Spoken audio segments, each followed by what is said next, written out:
Hi, my name's Dee and welcome to Sunchild Tarot and welcome to your annular solar eclipse readings, the eclipse being in Gemini. As ever, there will be a timestamp below so you can shoot ahead to the reading, but hang around for a few minutes so you can listen at least once to my discussion of this eclipse.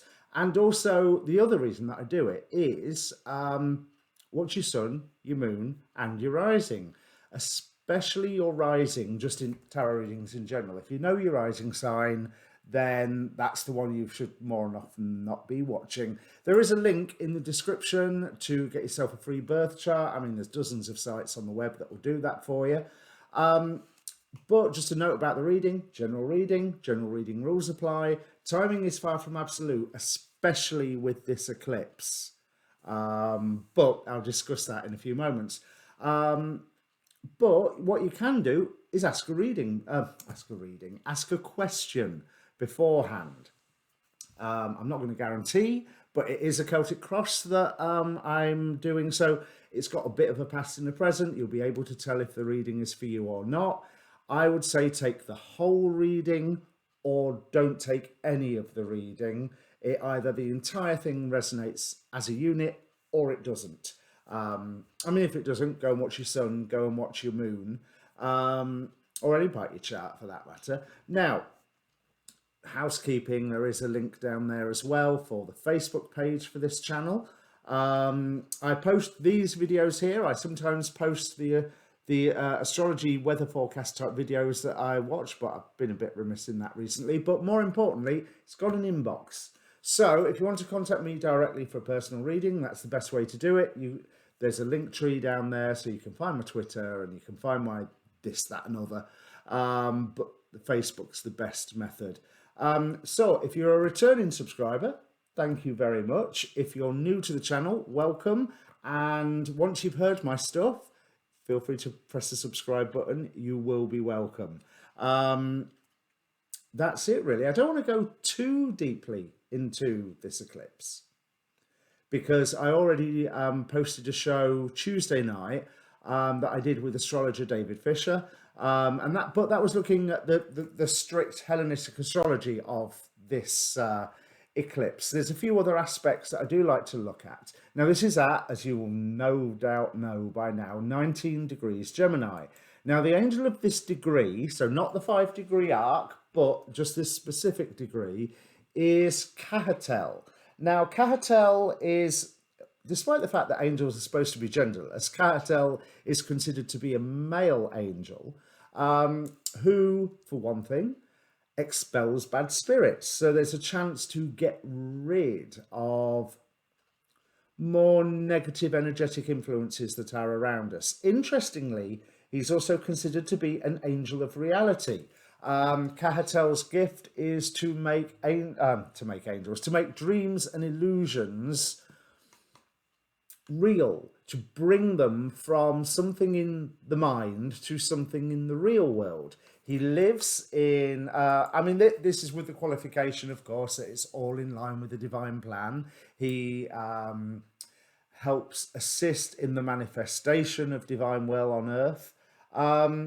But that's a really interesting point, since in the astrology aspect, then there's a lot of illusions and lies being brought up for attention and hopefully dismissed. Hopefully not necessarily that the truth is seen, but the illusion is seen. That someone can look at something and go, you know what, that's not real. I might not necessarily know what is. You may find that out, but that's not real.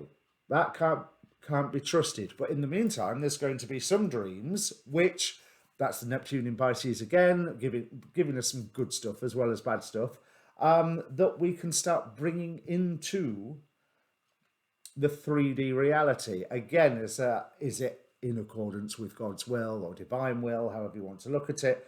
Cahatel's home is within Keter, the topmost or crown of Sephiroth of the Tree of Life. But he also has connection with Yesod, where he brings things down to the physical plane, hence that manifesting reality. And with the Keter aspect, also the dispelling of bad spirits. Now, I can't remember if I've said this already. I have mixed feelings about this eclipse. The lunar eclipse I thought was lovely. I thought this, yeah, we're going to get rid of stuff. We're going to have a opportunity to do some shadow work and just discard some stuff. And there's pregnant new beginnings, poignant points of learning and stepping off. But the symbols for this degree are a little double-edged. 19 degrees Gemini, for those astrologers that have written about how it manifests in a natal chart,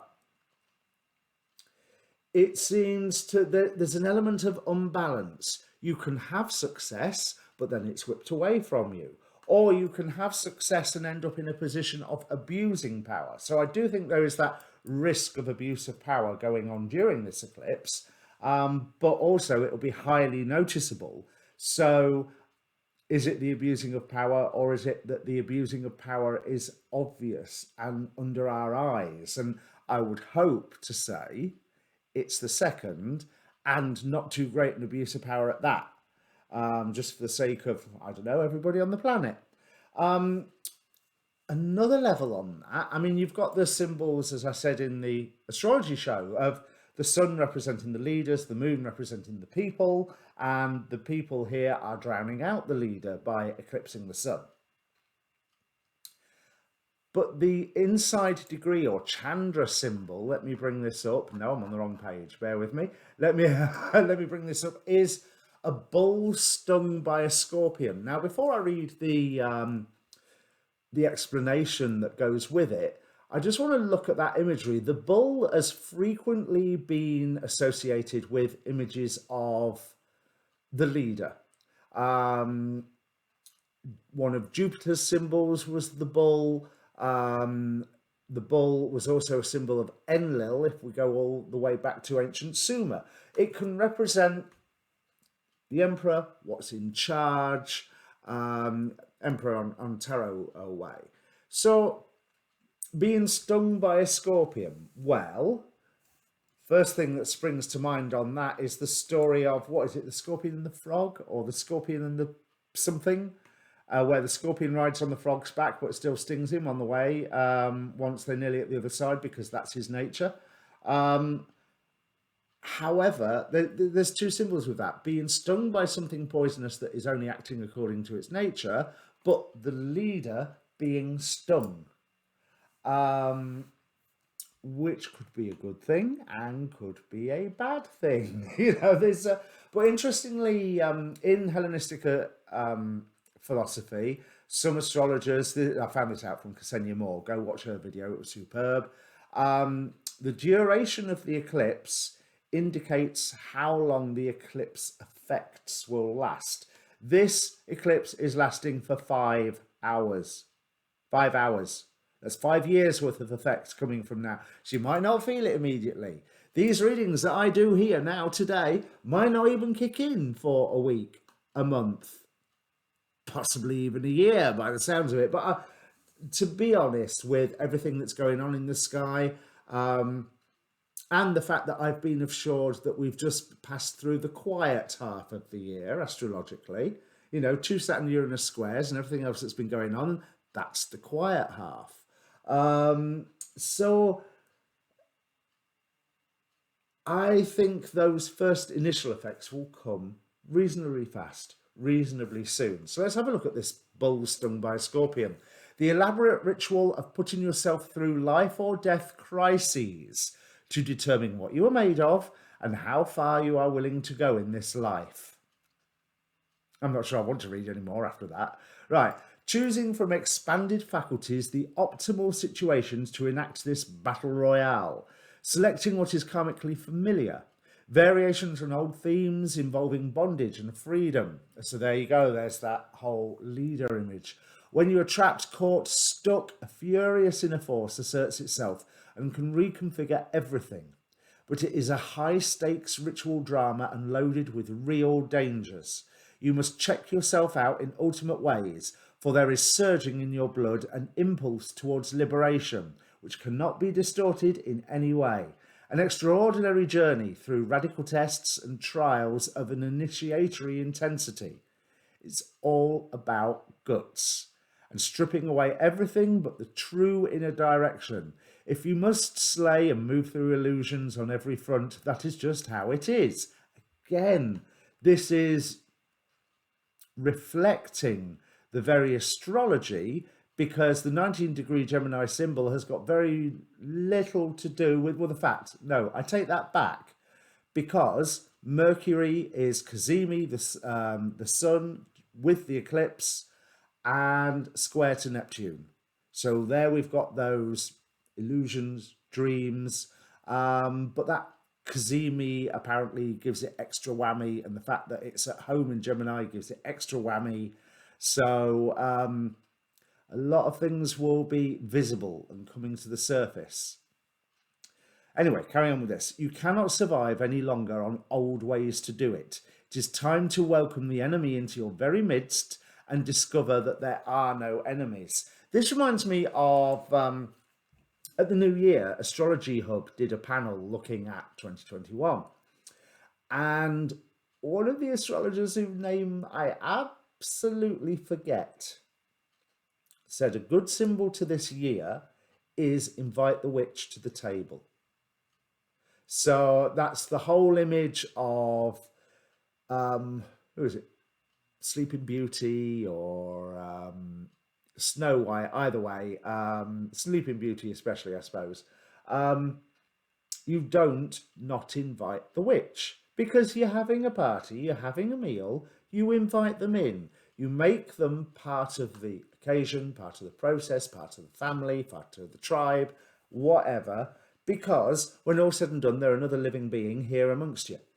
So there's certain problems that all of you face, so you might as well all face them together.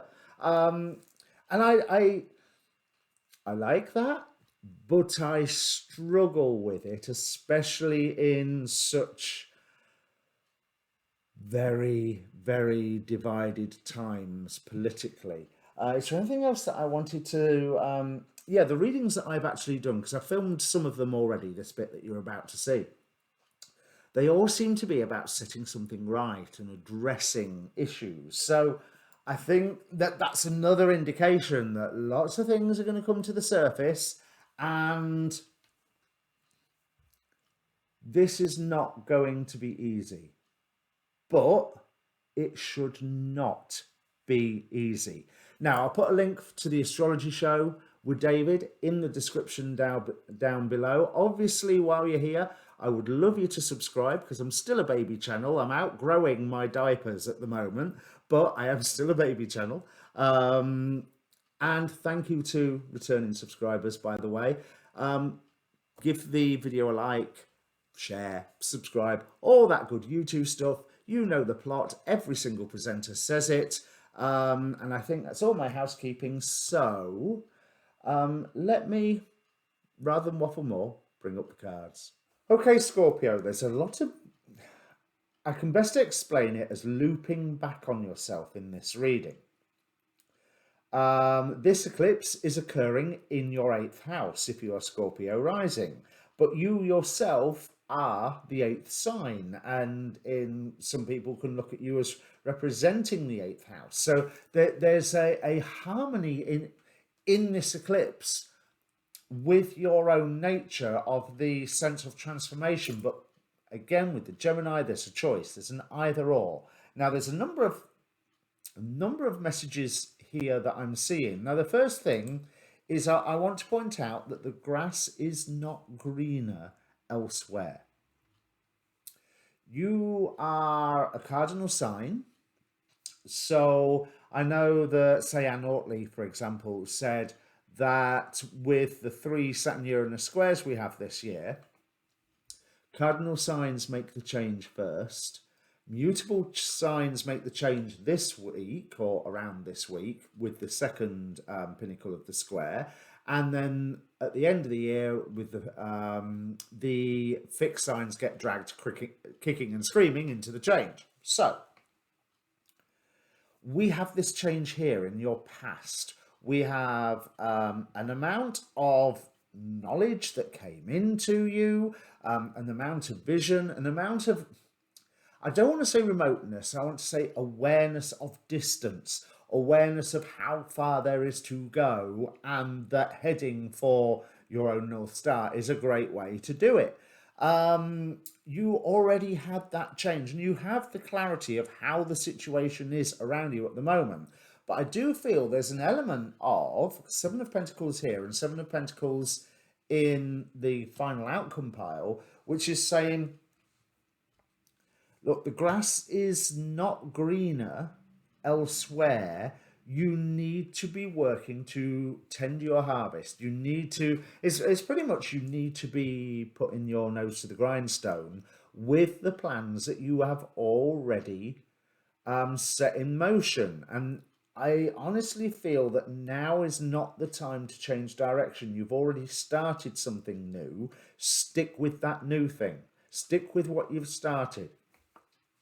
Got two Goetic spirits coming out the deck, and the question that I'd asked as I was shuffling was, oh, okay, show me what Goetic spirit is assisting Scorpio or providing a challenge for Scorpio. So assisting, providing a challenge. Goujon is providing a challenge by putting a choice in front of you. And honestly, I rather think that it's a choice that you should ignore. Hades here is telling me that no matter what other people are saying, although it does look to me like other people are supporting you here, and no matter what other people are saying, you just need to and want to get on with what you've already set into motion. Hades within the Mausolea oracle cards is actually, it's really nice. I'm going to read him out. Where have I put the book? It's down here somewhere. I'm going to read him out just to right, because I really like this description, because I think Hades tends to get a bit of a raw deal, especially once he's been Disneyfied. Unlike the, I do resent this first comment a little bit. Oh, and I appear to need to plug my computer in. Oops. So let me just pause 1 second. Okay, that was a disaster. I was saying how appropriate it was that I just start talking about Hades, and my computer threatens to die, especially when it's saying not nice things about the Olympians. And I was explaining all of that to you, and I've just noticed I've gone through the whole reading and I turned my camera off, not restarted it. So let's go back. It's a shame because I got really excited about things as well. Let's go back to, let me go back to reading out what they say about Hades. Unlike the decadent, fickle gods of Olympus, Hades cares more for his people under his rule than he does for his own pleasure. He endures their sneers and abuses with equanimity, focused on his goals and his responsibilities, knowing that eventually all will come to an end in his realm. Hades reminds us to ignore petty, unworthy distractions and to focus on that which will make a real difference in the world. And this is something that I noticed in these cards as I was reading it before. Do you want to make the difference in the world? Because if you do, you are on the right path. Or do you want to be seen to be making that difference? Because that is going to cause a blockage. This idea that you've already started, you need to keep working on it, you need to keep developing on it, you have a clarity about it, and you have support of friends. The arguments that have been going on in resistance to this impact that you've been creating are coming to an end. You've won already. So I cannot stress enough, the grass isn't greener elsewhere. Stick with what you're doing. We have Nemamia here with discernment and the thinker, again about studying where you are. Now, in these hopes and fears, there is a divine coupling. So there's a King of Cups, and with out of the Demon Possessed Tarot that clarified this Devil card, We have the Queen of Cups as well. So I feel like there's an apprehension about some form of agreement, some form of partnership that may or may not promise to expand your ideas, your what you have started further. Do it, because in the very final outcome cards we have, to start off with, that Seven of Pentacles, tend your harvest. Grass isn't greener, tend your harvest. But then Four of Wands, a commitment, a celebratory commitment, the fact that this commitment is good news, that it deserves a party. And then Seven of Cups. So your options are not limited by entering into this agreement. They are actually expanded by entering into this agreement. And other people are seeing you come into your power, but there is one person, I think, that's around you that is now, as I described it the first way through, it's either they're going, "Oh, you talking about this again? It's all you're focusing on." Yeah, what's wrong with that? Or you're fed up of them showing their resistance. But if it's you're fed up of them showing their resistance, that's coming to an end here. You've already won. You are getting into the manifestation season. But the danger here, I mean, with that Six of Wands, that can be quite an ego-driven card, but it's because you've been successful so far. And why not? Pat yourself on the back. Now, go like Hades and carry on accomplishing what you're doing. Because this Page of Pentacles as one of the resistive factors, the opposing factors, you're wondering, are you leveling up by doing this? Well, yes, you know you are. But does it matter if you are seen to be leveling up or not? There may be an urge here that says, yes, it does matter, but no, it doesn't. The proof is in the pudding. The proof of the pudding is in the eating. So you don't have to be seen to be responsible for this great idea to help change the world. Because the idea itself will change the world. So it will come out in the wash that it was you that started this. And whether it's today, next year, or 100 years after your passing, who cares? You've changed the world. There is a real there's a real positiveness here, but you've got to stick with what you're doing. Now, I can't remember which part of the reading I said this. So, two Goetic spirits came out of the Fallen Angels deck, and the question that I had asked was, what Goetic spirits is supporting or challenging Scorpio under these eclipse energies? And then I got two. So Merman was first, which he's been out in nearly all the readings. It's like you're number 8, and I think he's been out. This is the 5th time he's come out. And then we have Goujon, who is the challenger here representing choices. And